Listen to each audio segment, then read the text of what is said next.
I'm Mike. And I'm Matt. And this is The Coin Show.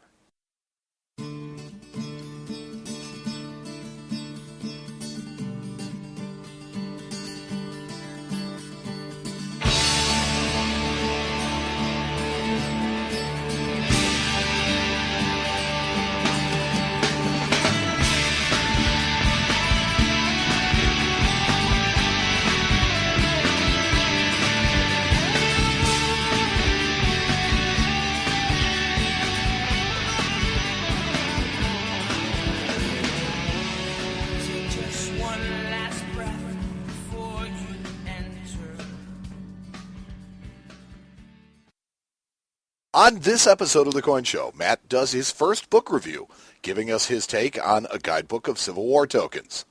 We talk about Cameo proof coins in the 1950s and 60s, and we hear about the coolest thing to walk into Matt's shop this week. But first, as always, the news.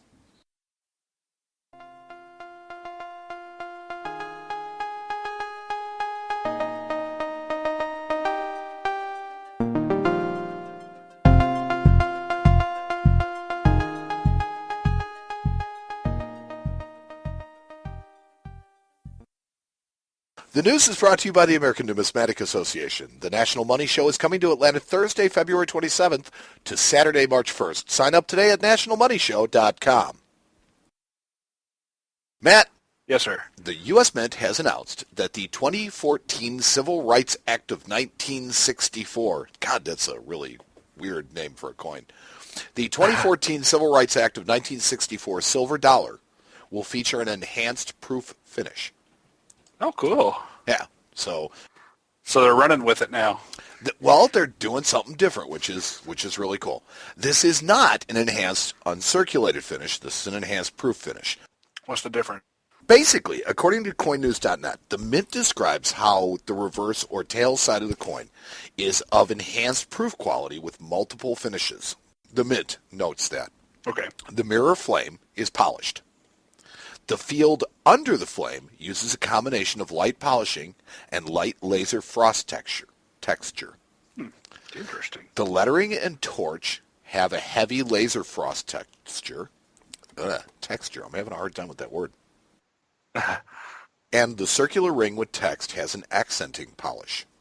So there are basically going to be 4 different finishes going on the reverse of this coin. And now they're just showing off. Well, now they are. Absolutely. Yeah. And you know, God bless them for it. I like the fact that, you know, show off. Show us what you got. You know, you're supposed to be one of the finest in the world at doing it. Let's, you know, put the USA back out there. Let's be number one at something. Now, the uncirculated version of the coin will feature only a single finish, not an enhanced uncirculated finish.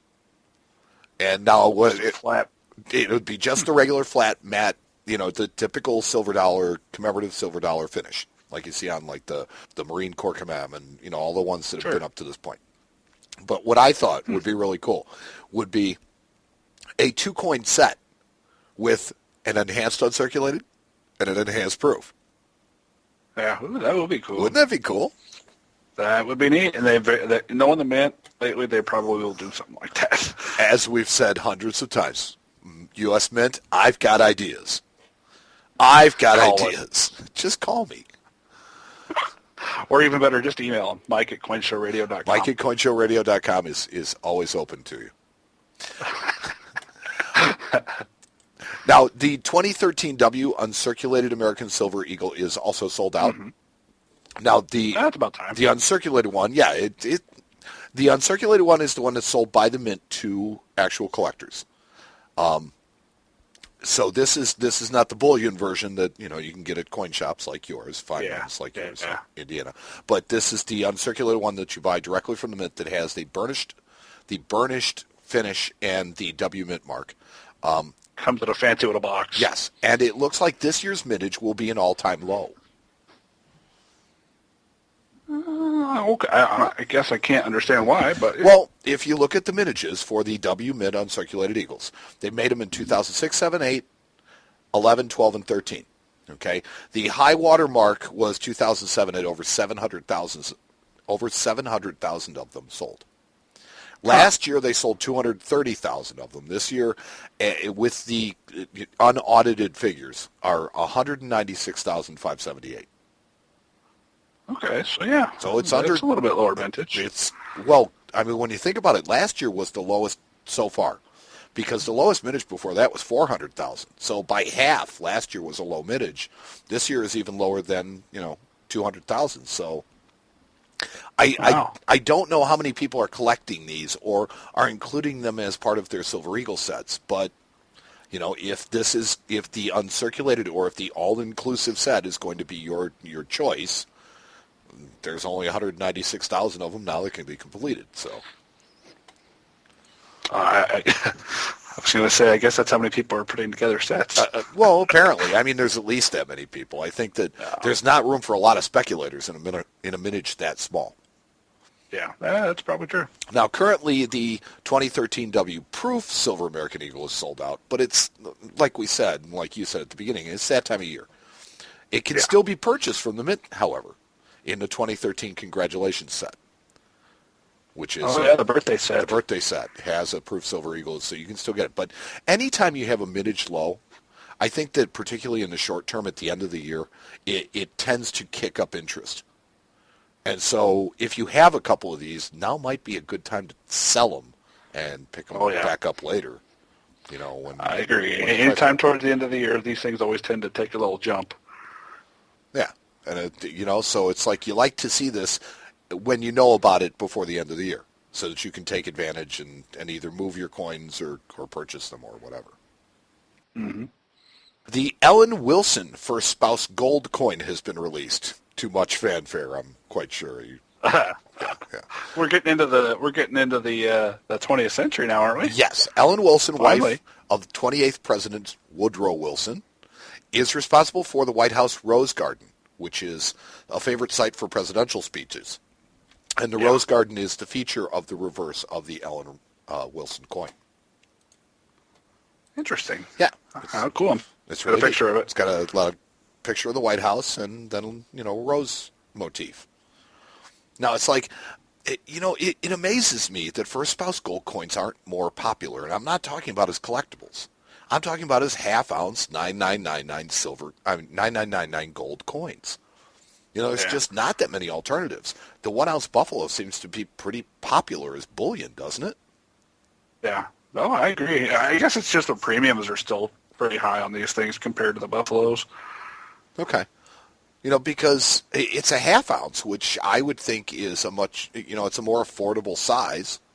You've got your 4/9 gold, so I guess it really is going to be in the premiums that they're charging on these coins. And at some point, somebody's going to lose on all those premiums. They're going to be traded as bullion. Because that's pretty much what they're being traded as now. So yeah, some of the early ones especially. Yeah, because they're opening up selling at $8.15 and $7.95. $8.15 for the proof, $7.95 for the uncirculated. Yeah, and you figure that's like a $300 an ounce premium. That's 150 over melt. It's 150 over melt. Yeah, whereas even for a 4/9 gold coin, though, I always thought that. Yeah, you can get a Buffalo for like $50 over melt. Okay. So. So they're still pricey, but I think that their day will come. Hopefully. And there's not going to be a lot of them around when that comes. And I think by the time it catches on, maybe the government will catch on to that idea and, just maybe create a different 9999 gold coin. Maybe that's the 4/9 gold coins are popular. We get calls all the time for Canadian Maple Leafs and Buffaloes and stuff. So, it's definitely, people are definitely, I think, at this point, at least the savvy bullion guys are kind of skipping the Eagles and going to the, the more pure stuff. Yeah, I see it as, a half-ounce coin being just, it brings more people into the fold. It's something that kind of lowers the bar for the entry. Yeah. Mm-hmm.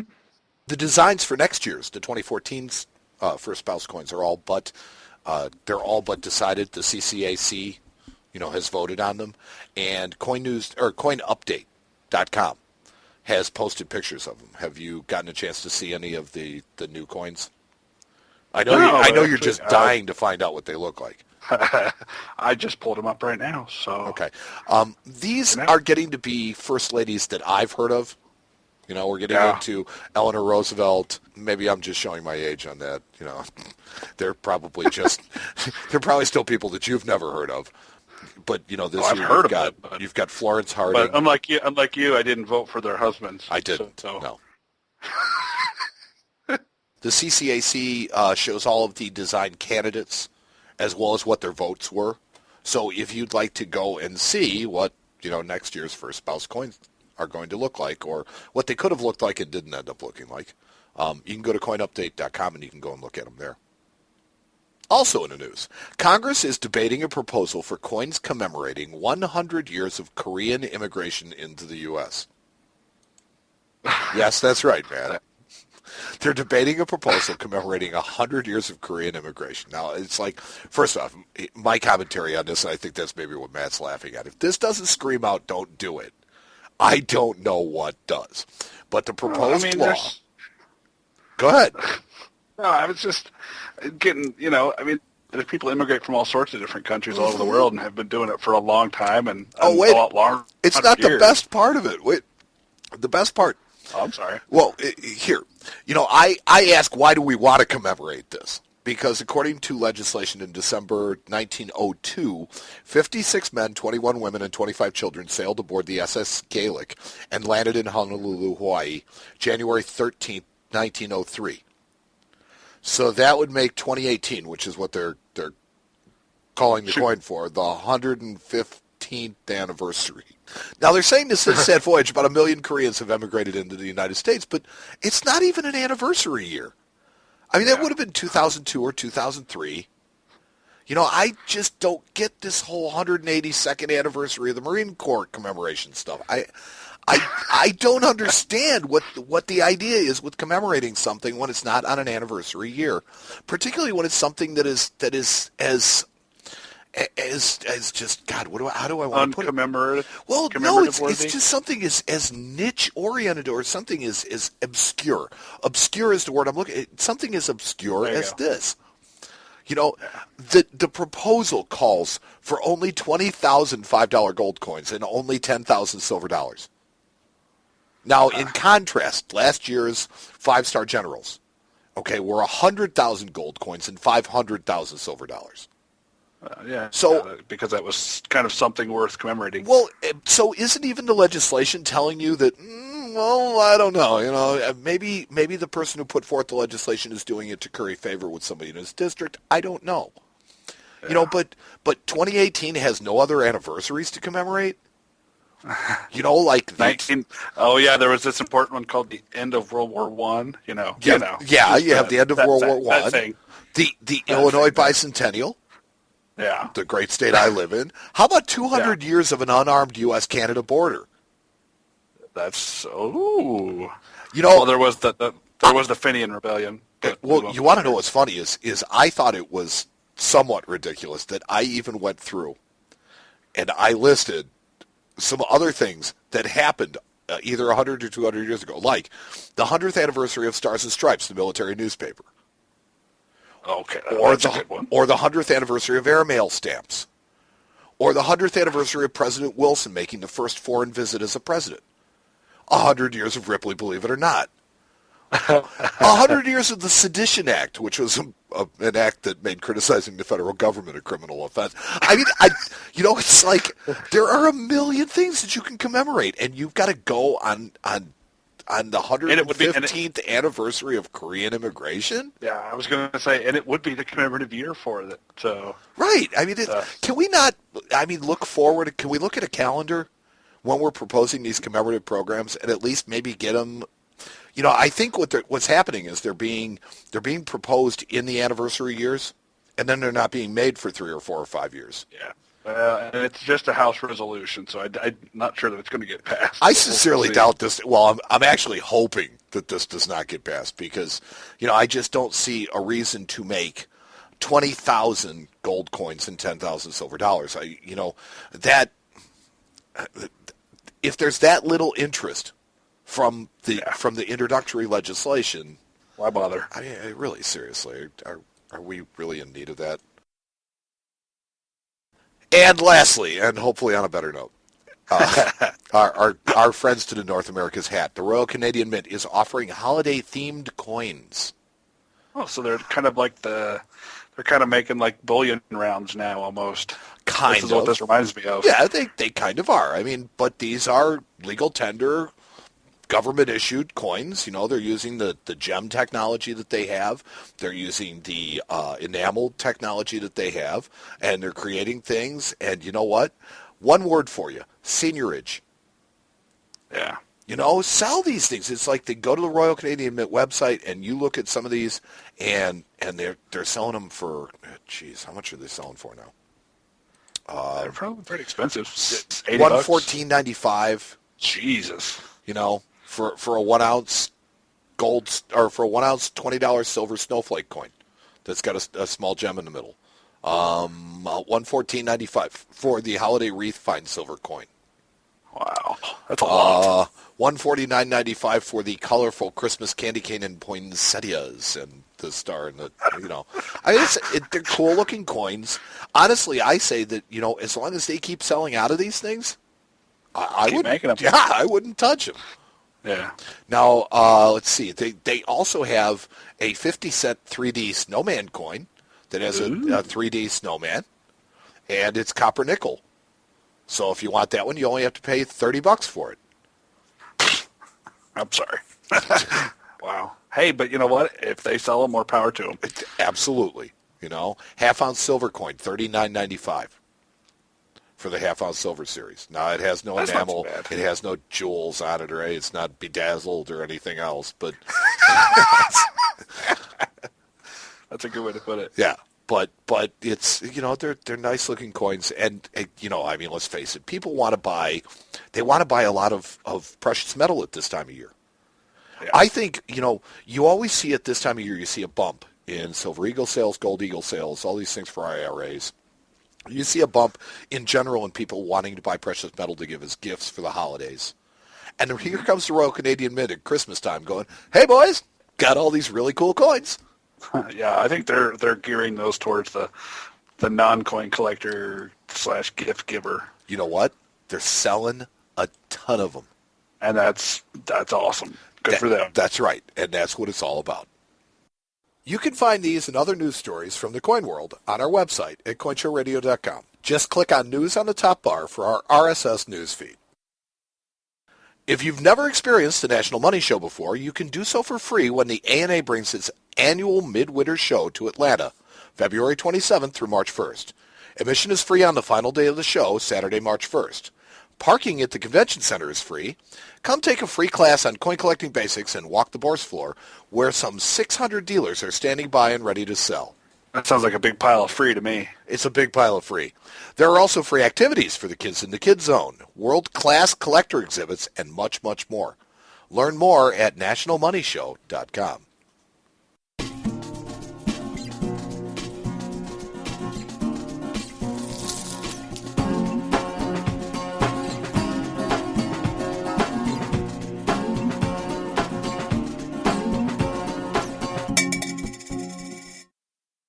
We've been doing book reviews all fall leading up to Christmas, and this being our show for right after Christmas, I'm pretty much done with my book reviews for now.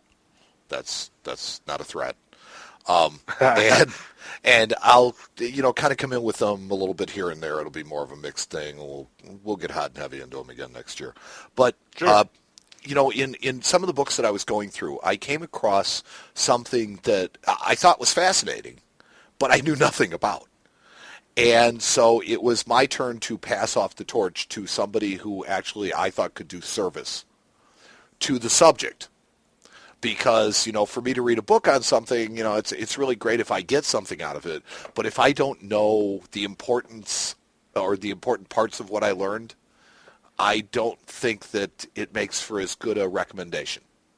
Sure. Oh, well, yeah, and you know, that's an honorable way to put it, that you passed the book review on to me. I have passed the torch on to you. You can wreck it. If people have a problem with it, they can blame you. Well, no. I was actually kind of excited to do this book review because it was something that I do have interest in and I have talked about before on the show. And the book that Mike gave me to review was the official Red Book Guide to Civil War Tokens, written by our friend Q. David Bowers. Friend of the show. Friend of the show. Q. David Bowers. And, as Mike does his reviews, I wanted to bring something a little bit different. And I took a little bit different approach to reviewing this book rather than just reading it and writing about it. And then I put it to practical use inside of my store. I asked my employees, if you guys ever get any Civil War tokens, in a collection that we buy, bring them to me so that I can use the book to identify and catalog them. And, it worked. Like any reference book, though, a little clunky at first as I got used to the layout.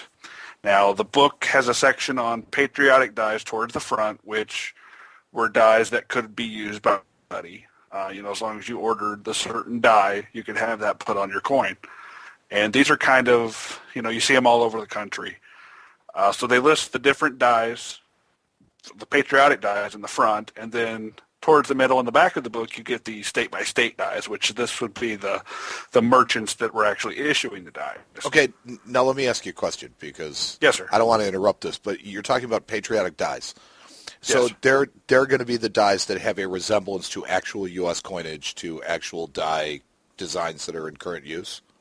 Some of them do. Some of them have the Indian head design, but then some of them have, the monitor ship on them, and some of them have drums and flag. And there's all sorts of different stuff. I mean, there's animals, dogs. And who carved these dies for them? I mean, there were a few different companies that actually, die cutters of the time that came up with some of these dies. And basically, you could have this kind of, it was almost like a generic design on one side that you could order from these different companies, and then you could put your business information on the other side of the coin. And that's how they separate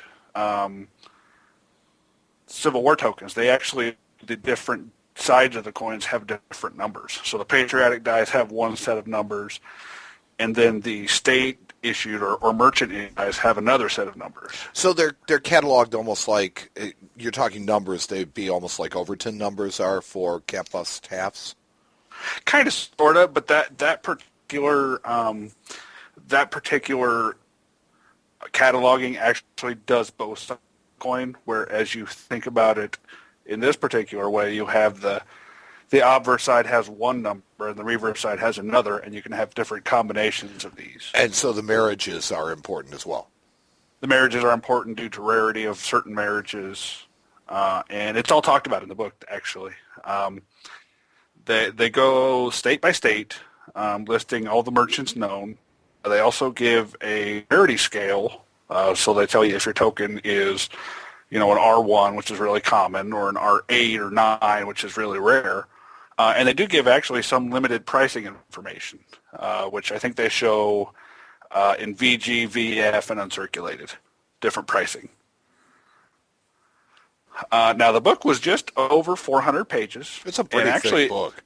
It was, and it was kind of interesting to me that they were able to cram that much information into just 400 pages. Because there were over 2,000 color photographs of the Civil War tokens in the book. There were lots of pictures, which I always like because that helps me. Matt kind of slow, so sometimes we, it's always easier for me to look at a picture and identify something, because certain Civil War tokens, they had 10 different dies that made the same design, and you had to, you could identify the different merchant designs. Just by looking at the pictures. You know what I kind of like in these two? What's that? I guess maybe this is me being a child of the 60s, is wooden nickels. Yeah. Because wooden nickels would have, they'd have kind of a buffalo nickel design to them, and then the other side was a merchant advertisement. Yeah, and that's similar to what these were of the time. Yeah, that's a good way to put it, actually. And, the book I found really interesting. The foreword by Fred Reed was really a wonderful crash course into Civil War tokens. Even a novice could pick up this book, quickly gain an understanding of what these tokens were and why people use them. Obviously, it's mainly a reference book. It does, obviously, as I said, give a crash course as to what they are and why people use them. But, obviously, I'm going to keep this book and use it, in my store to identify the different pieces we get in, because there really is no good online reference for Civil War tokens. So for me, at least, and in my store, This is going to be our go-to guide on Civil War tokens. Up until this point, there was really no place that you could go that had a cache of information about Civil War tokens.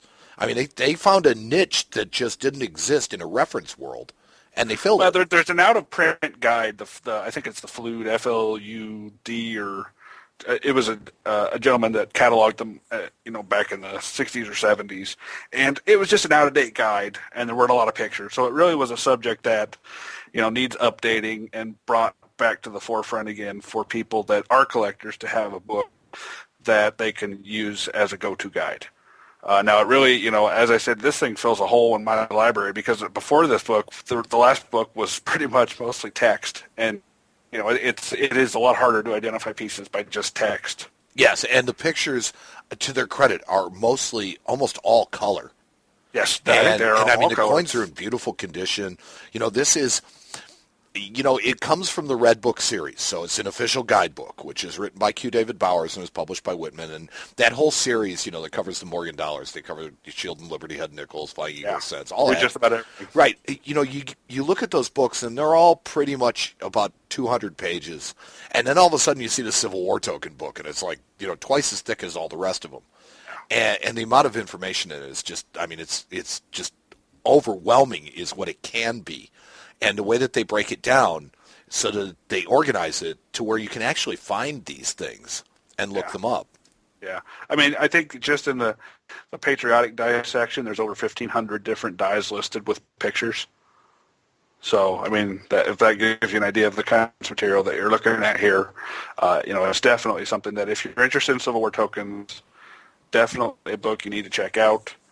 And we're going to put a link on our website, coinshowradio.com, where you can go get this book today off of Amazon. And I do highly recommend it if Civil War tokens are something that do find a place in your collection. Matt's book recommendations.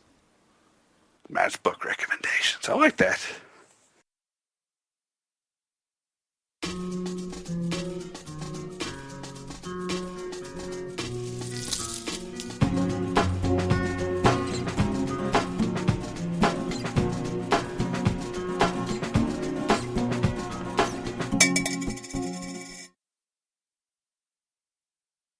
Matt, for the second week in a row, we get to talk about kind of this same subject. We touched on it a little bit last week with, the little set that I put together. Yeah. But now I get to expound in large volume on one of my favorite subjects, and that is cameo-proof coins of the 1950s through, the end of the 1960s. They're scarce. They are. Now, proof coins have always been what I refer to as the Mitter's art piece. The example of his work most fitted for public display. Proof coins were favorites among coin collectors in the 1800s and are one of the reasons that great examples of these coins exist today in pristine condition. Proof coins are studied today by millions of collectors, and some would say that today's proof coins are the most beautiful and technologically advanced coins ever made, and they'd probably be right. I was going to say, I don't think I can argue with that statement. Yeah. Today's proof coins are nearly perfect numismatically, and one would be hard-pressed to find examples of today's proof coins in grades below proof 67. Yes. The dies are so razor-sharp and the cameo contrast so perfect that, to me, it would be interesting to see young people's reactions to some of the proof coins of the late 1800s. Because they're not quite so perfect. Not quite. No. Now, in the 1970s, the U.S. Mint began to use processes like laser etching when preparing proof dies that left the resulting coins with a really strong cameo finish. The public has received these coins very well and has since become the regular practice to finish all the proof coins with a deep cameo contrast. It was become expected that today's coins will be nearly perfect and that the cameo finish will be deep and complete. But as I said, that was in the 1970s. Yeah. The rebirth of proof coins in 1950 gave us a small window of collecting that runs through about 1970, when the average proof coin is not of the quality that we've come to expect today. A time before laser etching and digital die cutting, when many processes were done by hand, and even the die steel itself was also a bit softer. Now, these and many other technological factors led to a variance in the quality of proof coins. And as the term variance implies, there's a continuum from good to great quality in which you'll find these coins. Oh yeah, if you buy if you go through a lot of sets, you'll notice the just the ones and the really nice ones. I mean, there's the numbers are very interesting as far as the numbers amount of coins you see that are just average proof and versus the really nice proofs. But they go from blah to spectacular. Yes, there are some very spectacular And it pieces. is that variance that presents an opportunity. Mm-hmm. Now, this may seem counterintuitive, but follow me for a second. The fact that the quality can be, and sometimes is, poor means that there should be, and there is, a strong premium for the higher-end coins. Now, a general lack of interest that these coins have seen in the intervening years means that not as many people have picked through these coins as their age may suggest, and that they mostly sat around ignored. A collecting opportunity exists for those wanting to look through the old stocks of these sets for premium coins. To give some background on this era and the proof minting process, the die preparation was indeed different, and in my opinion is the area that is most interesting. Dies were engraved for the coin and then were set into a shallow layer of pickling solution of 5% nitric acid in alcohol. The solution would etch the surfaces of the coin until they were given a frosty look. Are you familiar with how they did this, Matt? No, actually, I'm not. Okay. I was kind of interested to learn this. Set these down in a pickling solution, in acid, basically. And then they would pick them up out of the acid, and a mint worker would take a cotton swab, and he would touch up the areas of the die that were left that were not etched, so that the entire surface of the coin was etched and had kind of a frosted look to it. Okay? The die was then polished with successfully softer mandrels on the fields. Now, just so you kind of picture this in your mind, on a die, the devices are recessed and the fields are flat. Mm-hmm. So that as you polish, what you're polishing is just the fields of the coin, and you can do that, and the stuff that is in relief, you won't touch, and so it creates this really beautiful, deep cameo finish on the coins. So, in theory. Well, it actually did produce it. Now, how long it lasted is a different story. Yeah. So, this created this really beautiful deep cameo finish, but due to many other factors, including softer steel, it was rather fragile, and it wore off quickly, and the devices soon lost their frost. They lost their frost. The dies would then polish with successive strikes, and the devices would mirror just like the rest of the coin. So it would seem that the most desirable coins came from times when they changed out the dies. But the fact is that they didn't change dies in pairs on proof coins. So this means that you'll encounter some coins with a really deep cameo on one side, but a brilliant finish on the other. Those are the worst. Yes, they are. Because they draw you in, and you're like, oh, I got one, and then you look, and no, not so much. Yeah, now, that's the worst. If they had changed the obverse and the reverse dies out together, there would be a beautiful range of coins from deep ultra cameo to brilliant proof, and it would kind of progress from one to the other, and you'd see kind of the progression of it as you look from obverse to reverse. But that isn't the case, and instead, it's a rare occurrence that you find a coin with both a deep cameo obverse and reverse. And these are the coins that pay the huge premiums. Yes, they bring big money. Yes, I have written in my notes here, rare coin equals rare coin money. That's true. Because that's what these are. These are truly rare coins. My favorite of the coins in this era is Deep Cameo Franklin half dollars. Yes. Now, there's only 14 dates in this series. And it is probably as eye-appealing in Deep Cameo as any coin that the U.S. government ever minted. Now, Kennedy halves and Lincoln cents are also really strongly collected from this era, but it seems that these three series command a majority of the premiums paid. Yeah. The 1964 Kennedy half with accented hair is a coin from this era that sells for big bucks. Mm-hmm. And I've also heard that 1971 clad Kennedy halves are worth searching for because of really low populations in Deep Cameo. I wasn't aware of that one. I'll have to start looking for it. But here's the thing. You don't have to collect big money coins from these sets to have fun or to score big. In fact, I would bet that not a dealer around, including my very good friend on the other end of this conversation, would much care if there was a Cameo Roosevelt dime, Washington quarter, or Jefferson nickel in one of these sets, as the market for them appears to be just a very small collection of people who just appreciate rare coins or specialize in those particular series. And I think you're exactly right, because I don't even look at those coins. You don't. No. Special mid-set cameos are also collected, and I think get a lot more of collectors' attention, but I wanted to focus mainly on the proof coins. Now, in doing my research on this, I gave you some auction results that I wanted you to look at. For coins that have sold, I searched through over 400 completed listings on eBay. Wow. Okay, with most of them not selling. It seems to me that most of them are not selling because the asking prices were all really, really super high. Well, people tend to do that too. Yes, they do. They'll They overprice shoot for the moon. Right, and they'll just leave them on there. But if you look at some of these coins, it's like there is a, let's see, one of the ones that really caught my eye was a 1952 PCGS Proof 66 Cameo. Just a regular Cameo, not even an Ultra Cameo. PCGS Proof 66 that sold in a buy it now auction for $797.99. Wow. Okay. That's a lot of money. That is a lot of money. 1956 Cameo in Proof 67 sold for $895.99. Wow.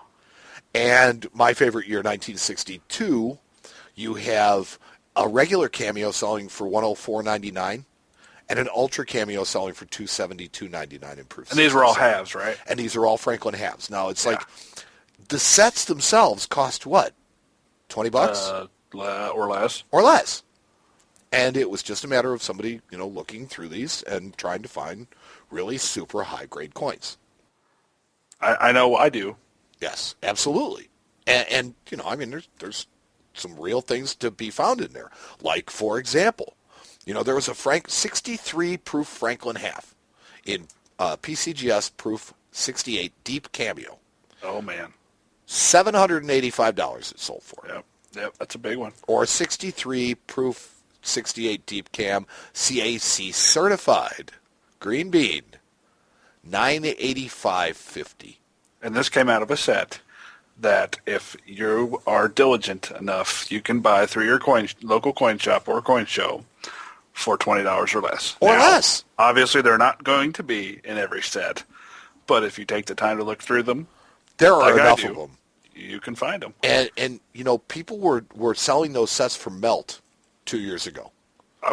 So there were people that were just buying them as melt, and I don't know if a lot of the dealers just kind of grabbed them and put them off to the side and never looked through them. Well, it takes the right coin, because the problem is if you just start buying these sets and cutting them up and sending coins in to get certified, there's a significant learning curve. But there is a learning curve to Yes. it, and also there's a risk of spending money that you'll never recover. Well, you're going to spend at least $12 a coin to certify, even if you do it in bulk. Yeah. And some of these coins are not going to be worth more than $5 or $6. Yeah, and then they're shipping both ways, which is another and all that other kind 10 of or stuff. 12, $15. But if you're diligent and if you really start to look, because the Ultra Cameo coins, which are the ones that I'm really most interested in, are obvious. Yeah. I mean, you see them through the cellophane. It's like they jump out at you. You don't even have to look. You really don't. You don't have to cut them out. All you have to do is you have to make sure that they're like that on both sides. And, I've had a fair share of submitting stuff to grading services looking for Cameo designations, and they're harder to get than you'd think. Yes, they are. So you have to be really, really careful, and you have to learn to look at the entire device and make sure that it's all covered, things like that. But I'll tell you a story real fast. I'm sorry to interrupt you. No, go ahead. One of the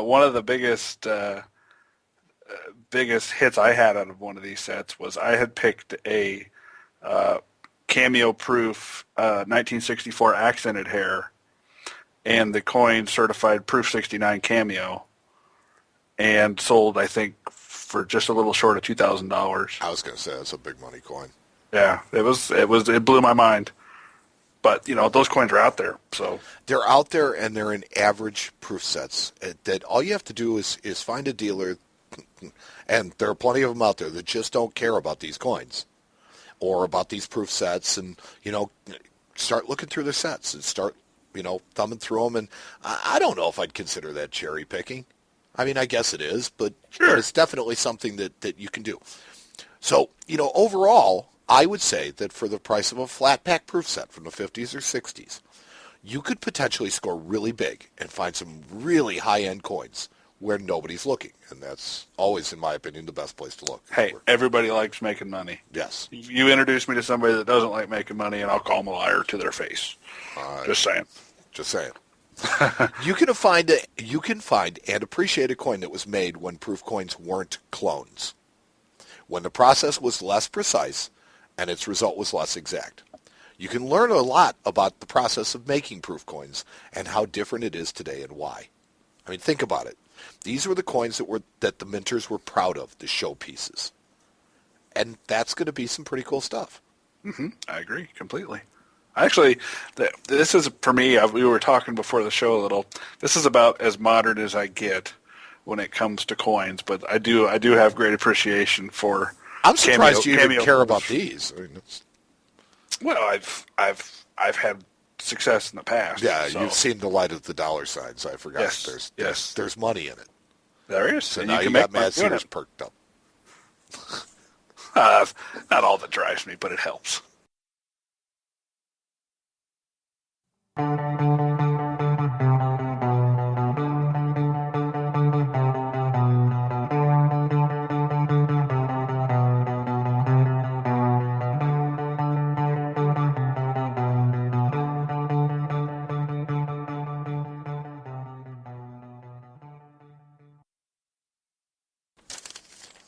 It's Christmas time.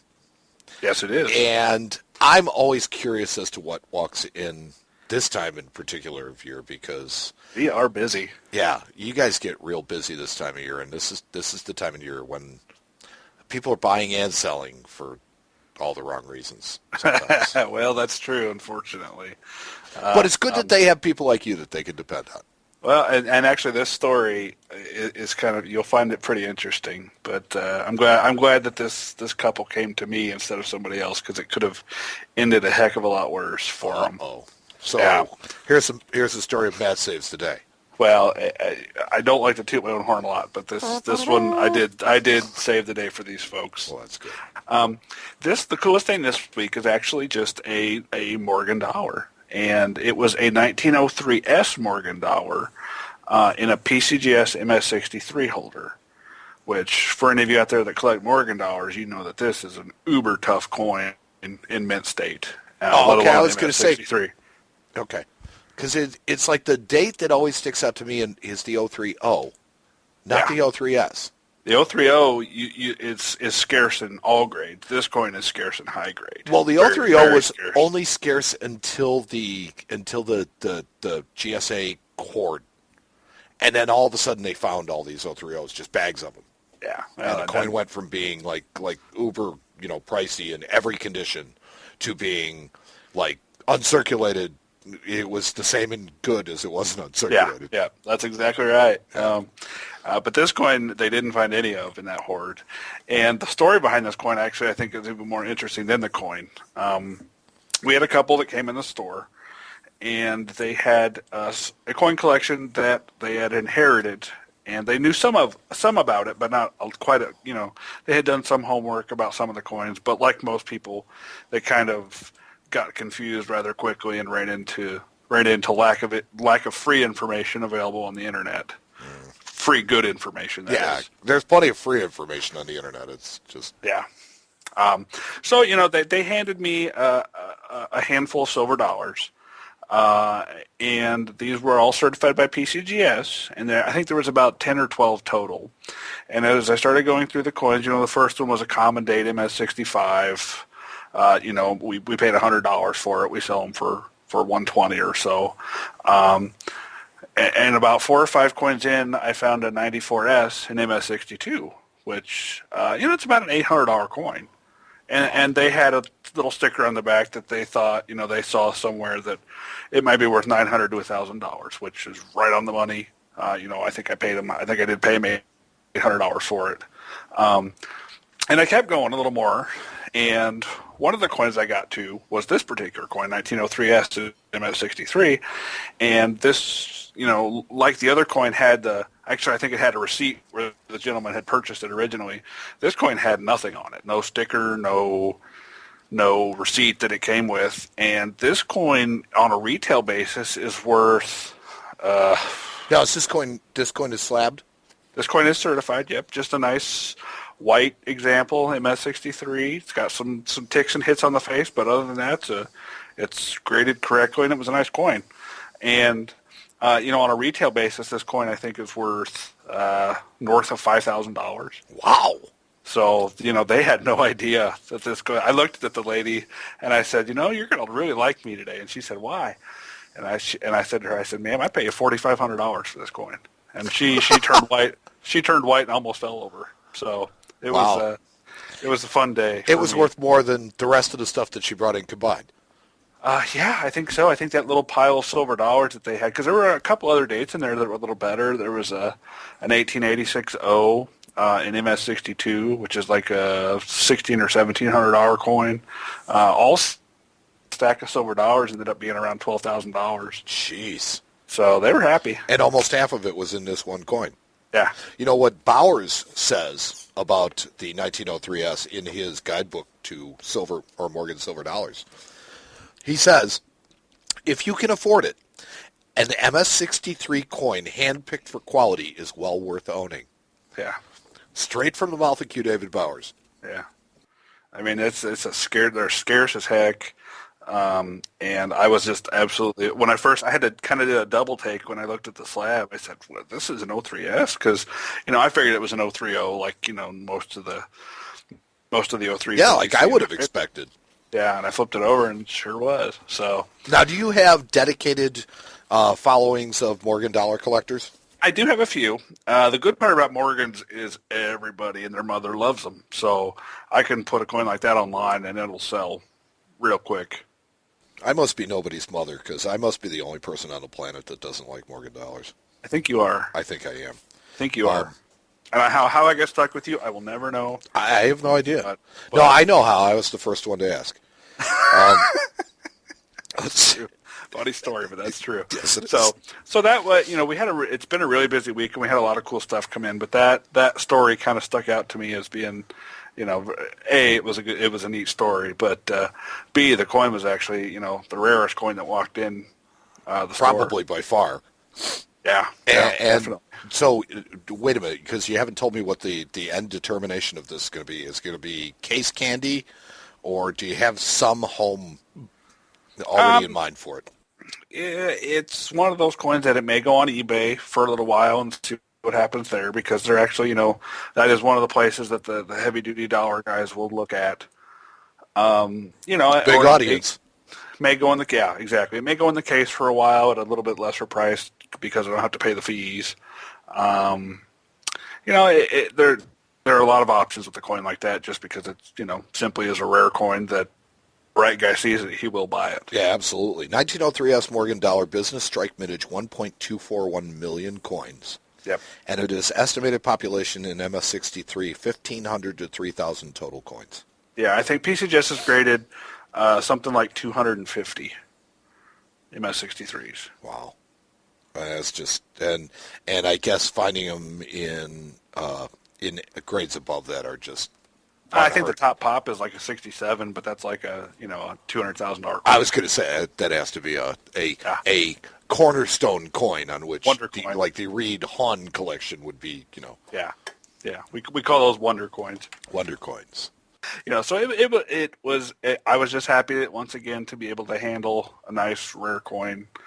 And you also went a little bit further and restored a lot of people's faith in what, in a business and in people that you can actually go and you can trust. Well, yeah, like I said, I don't like to toot my own horn, but I'm glad she came to me, because there are people in my city that would have offered her $100 for that. I don't like to toot your own horn either, but I will say that I'm glad that there are people like you out there for her. I heard another story the other day that was interesting, too. We had a customer that brought in a 3.2-ounce papal gold medal, and he said the last place he went to told him it was brass and wanted to buy it for $9. Nine. $9. Nine. 3.2 ounces of gold? Yeah, I paid him over $3,000 for it. Well, I mean, they wanted to pay him $9. There was $3,500 worth of gold in it, wasn't there? Yeah. They tried to pay him $9. So, I'm honest to a fault, unfortunately. But we like that honest to a fault. Yeah, That's a good thing. I try.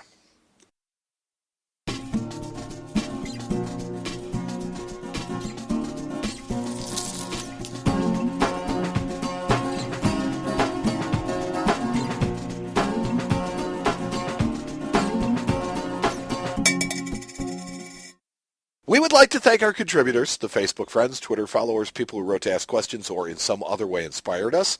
Our thanks to the great folks at the American Numismatic Association for their support. Visit them at money.org. Our thanks to Tony Alvarez and the Tony Alvarez Band for our theme music. Visit them at TonyAlvarezBand.com. We'd also like to thank May Otley for our bumpers. Her site is hannahmayotley.wix.com/portfolio. But while those people are important contributors to the show, and their importance absolutely pales in comparison to you, the listeners, without whom this entire endeavor would be completely pointless. We love our audience, and we love our audience contributions. Send us your thoughts. Email us at Mike or Matt at CoinShowRadio.com, or you can also ask us questions. Send a question to questions@CoinShowRadio.com. Visit our webpage, conveniently located at CoinShowRadio.com. There you will find Matt's articles, and sometimes his book recommendations, or my book recommendations. And you'll also find a link to the books on Amazon for all of your shopping needs, not just holiday needs. Orthodox Christmas is coming, too. We also have pictures and bios if you're interested in knowing what we look like, or if you want to create internet memes, new dartboard material, if you just want to... Yeah, if you just want to hate on us. And you can also visit our listener map. There you can place a pin and show us where you live. You know what? We'll have another contest next week. Or next show. And next show we'll give away another book. Ooh. So stay tuned. Like us on Facebook. Come and comment on one of our posts or post something of your own. Just try and keep it coin related. Follow us on Twitter. There you'll occasionally find some exclusive content as well. You can find us or even mention us in your discussion. We are at The Coin Show. If anyone has noticed, we've been posting a new coin fact every day on Facebook and Twitter. Just saying. We also have a new page on Pinterest where Matt is furiously posting pictures of the cool things that walk into his shop. Aren't you, Matt? Every once in a while, I do. I think this time of year we're going to get pretty busy, so yeah. I'll try to get some more out there. Okay. I promise. Matt will get us some more, he promises. You heard that. I'm going to hold him to it. Email me if I don't. Remind me. Oh, hate mail. Hate mail. Flood his inbox, Matt at CoinShowRadio.com. Oh, no. Let's see. That's the new page on Pinterest where Matt will post all these cool pictures. And you can post other coin-related pictures. You can find the stuff that we've got. But we're also at the Coin Show there. You can listen to our show on Coin Talk as well as other coin forums. If you'd like to host a player on your website, email me, Mike at CoinShowRadio.com, and we'll give you details. If you have an Android phone, we have an app for that. It's available on Amazon for $1.99. Download it today. We also have a Windows 8 app available in the Windows 8 Phone App Store. And as always, our show is available for free on iTunes. We urge you to download our show with a friend, share it with a friend. More people are finding us and sharing our show every day. Be the first one to hear each show, and you can be the first one to hear each show. So for The Coin Show, I'm Mike. And I'm Matt. And we'll talk to you next time on The Coin Show. I just try and come up with something different every time. That was funny. That was good. Okay. He says Mike needs a drink. I